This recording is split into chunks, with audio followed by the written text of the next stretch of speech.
be wrong. Okay.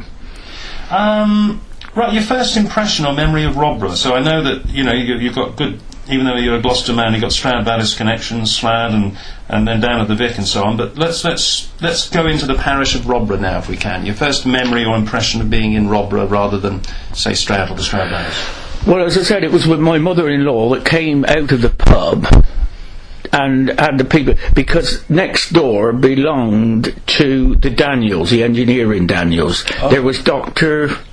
I can't remember her name now. But she lived there, and then my mother-in-law bought it off here, and then we were living at Slad, and as I said to you, we had this place built by a man named Jack Ayres from Slad, two of them, very small builders, and another thing, he never had a driving licence. Oh, right. He was the only builder that I've ever known that never had a driving licence, but he always made a good living. Right.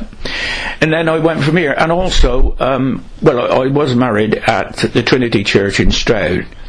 But do you remember the vicar here, John Farrion? Is that the very tall chap? No, I think I don't recall him. No, well, he was in the church at the time. Then when my wife died at the age of 51, I contributed £600 to have the church redecorated out and that. Yeah. Oh, right. And also, as you possibly know, that I've done a lot. I've collected thousands and thousands for the brain tumour research. And also, I was the first person in the country to ever race greyhounds for charity. Oh, right. And then Princess Anne started it. Okay. Well, these memories before, I came across them. I was very impressed by the way during the snow, the way that you got your car down the bottom and you ferry people along and all that. It was a sign of the person that you are, Mick. So now, if we come to today's age and time, and so how do you think Rodborough's changed since 1963, and how's it different in 2009 in your opinion? Well, it's really vastly changed, and a lot of people have come in from different areas and goodness knows what, and I find that it has been all the time in the last 48 years or 46 years that I've been here. It's always been really a quiet place to live, except for the excessive amount of traffic up and down here. Yeah.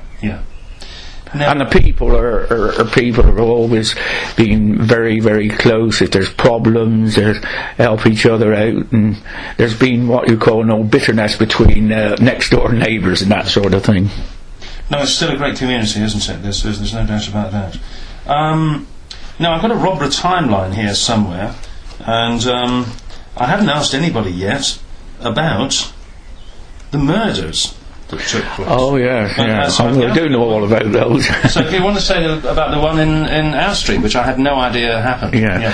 Well, that was when Mrs. Prunier, Jane Prunier, as you know, he had a problem with drugs and was unfortunately killed by a train in Gloucester.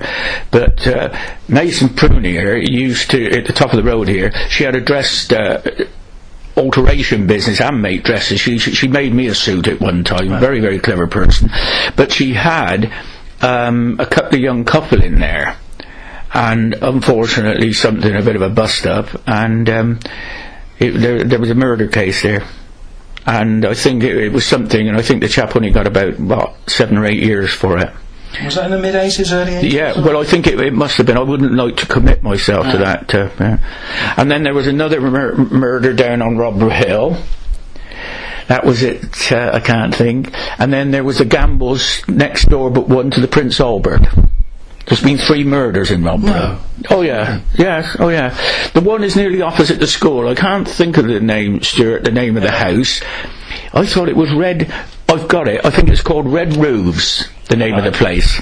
But there was a murder there as well. On Rodborough Hill? Yeah, that was a hatchet job, that was. Oh, the Red House? That one there? Well, not that Red House there, no. The name of the place was called Red Roofs down there. I see. It's nearly opposite the school entrance. Good grief, who would have thought that such a happy community could have 3 murders? Yeah, but it was people that had come in and had flats and all that, but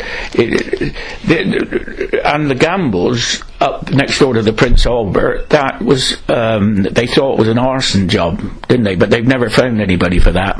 Okay, yeah, that rings a bit of a bell. Okay. Yeah. So, next question now. And again, if you want to wander from the point, by all means do so.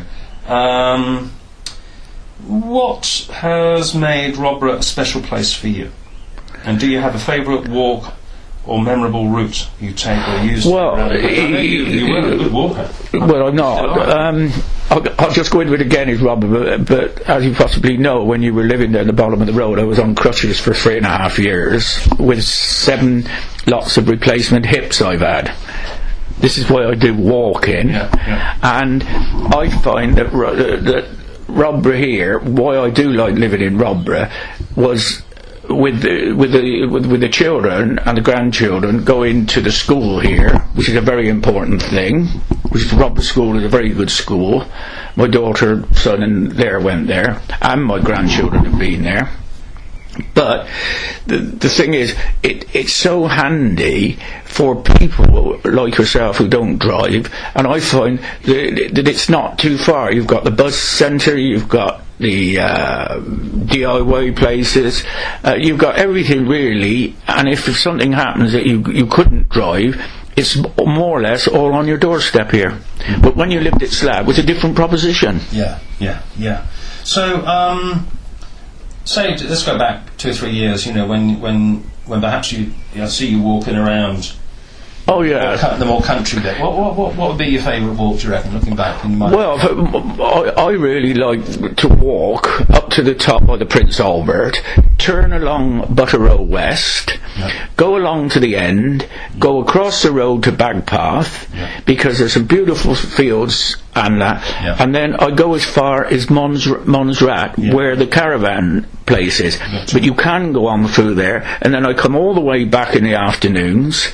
I have lunch, and then I go back along Rodborough to the end, turn down Rodborough Hill, and then walk along the canal.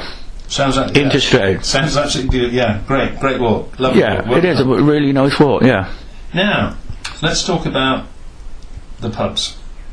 I only found out now that including the Albert, you'd have about 4 along Rodborough, say 100 years ago. Oh, that's correct. Yeah. Tell us a bit. Was the Princess Royal still going when you? Yes. What's the difference in clientele between the Royal and the Albert? Yeah, well, I can remember the Hintons and Sheila Hunt when they were the first people that had the Prince Albert. Sheila Hunt lives at the top of the road here now. You know that, do you? No. The elderly woman that's crippled up. She'd like to meet you, I expect. Oh, right. Now, which house is she? Well, it's the one, got the top here, sure, turn right, and it's the last bungalow before you come on the